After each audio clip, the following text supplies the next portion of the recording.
Olá, paz do Senhor, boa noite, espero que vocês estejam bem. Eu vou, hoje, quinta-feira à noite, ler um texto das Sagradas Escrituras, mais um texto, graças a Deus pela oportunidade que Deus nos concede, que está aqui em 1 Coríntios, a carta de Paulo à igreja de Corinto, a 1 Coríntios, capítulo 1, primeira carta, ou a primeira epístola, que diz assim, capítulo 1, verso 18: Porque a palavra da cruz é loucura para os que perecem, mas para nós que somos salvos é o poder de Deus.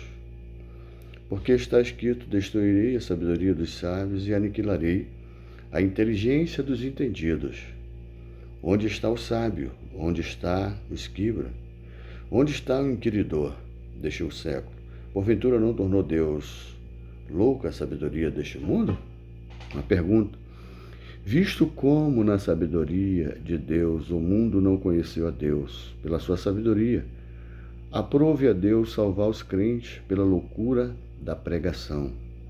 Porque os judeus pedem o sinal e os gregos buscam sabedoria. Mas nós pregamos a Cristo crucificado, que é escândalo para os judeus e loucura para os gregos. Mas para que os que são chamados, tanto judeus como gregos, lhe pregamos a Cristo, poder de Deus, sabedoria de Deus. Porque a loucura de Deus é mais sábia do que os homens, e a fraqueza de Deus é mais forte do que os homens. Porque, vede, irmãos, a vossa vocação, que não são muitos os sábios segundo a carne, nem muitos poderosos, nem muitos nobres, que são chamados.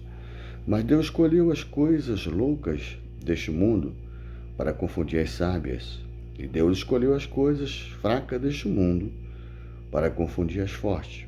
E Deus escolheu as coisas vis deste mundo e as desprezíveis e as que não são, para aniquilar as que são, para que nenhuma carne se glorie perante ele.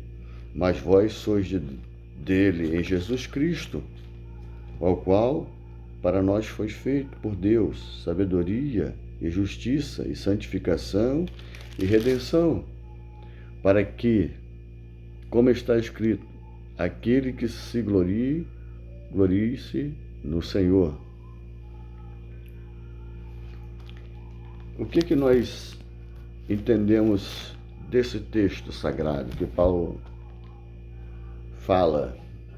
A igreja de Corinto havia problemas, havia divergência, e Paulo os interroga,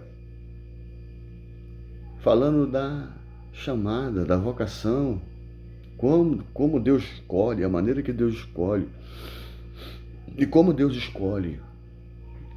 Não são muitos sábios, não são muitos entendidos, porque é Deus que escolhe, é Deus que chama, é Deus que convoca. Nós não podemos nos chamar para trabalhar na obra de Deus, porque é Ele que nos chama, é Ele que nos convoca, é Ele que nos alista a fazer parte da fileira dos salvos para servi-lo na terra. Então, se nesse momento você que está aí, você que é pastor, você que é obreiro, você que é evangelista, é missionário, e está dizendo, mas Deus não me escolheu. Não, Ele escolheu você. Se você entender o chamado, você vai ver que foi Ele que escolheu você. Quando nós olhamos lá para o Antigo Testamento e nós vemos os filhos de Jacó, e dentre os filhos de Jacó havia um jovem chamado José, e esse jovem tinha sonhos, Deus dava sonho para ele, e em certo momento ele teve um sonho, e ele fala para sua família, para os seus, e começa a surgir um complô contra ele.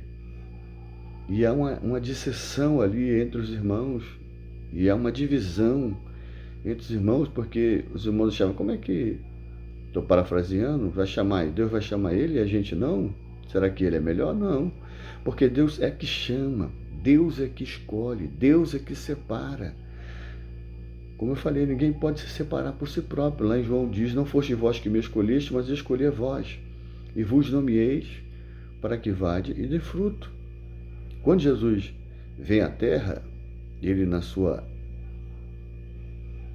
fase adulta já, e vai agora pregar o Evangelho, ele separa 12 pessoas, separa 12 discípulos. Esses discípulos viram apóstolos que cria maturidade em Deus para dirigir a igreja, ministério, liderança, desenvolve aquilo que Jesus deu para eles desenvolver, e eles crescem.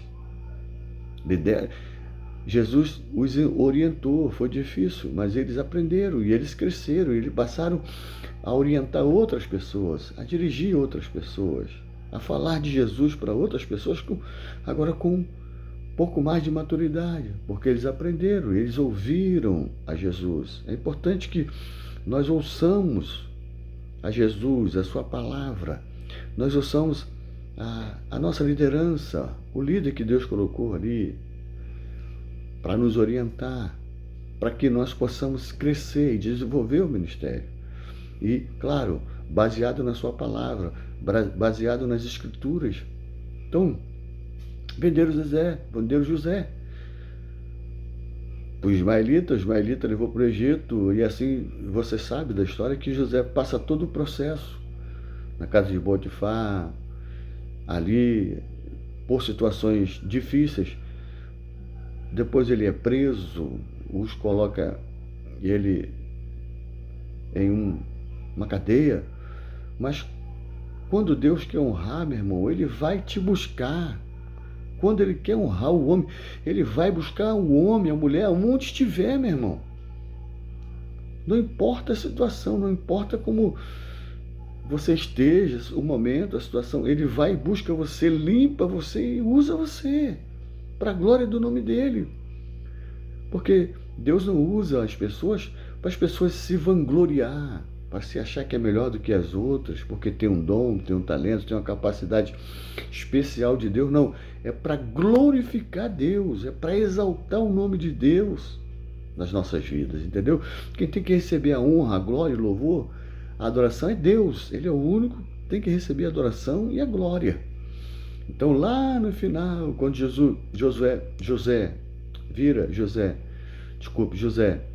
vira o primeiro-ministro ali no governo, ele perdoa os irmãos que fizeram aquilo com ele, porque ele entendeu que tudo era Deus, que tudo era Deus agindo, que tudo era Deus trabalhando. Isso você vê a história de Paulo antes, o fariseu Paulo,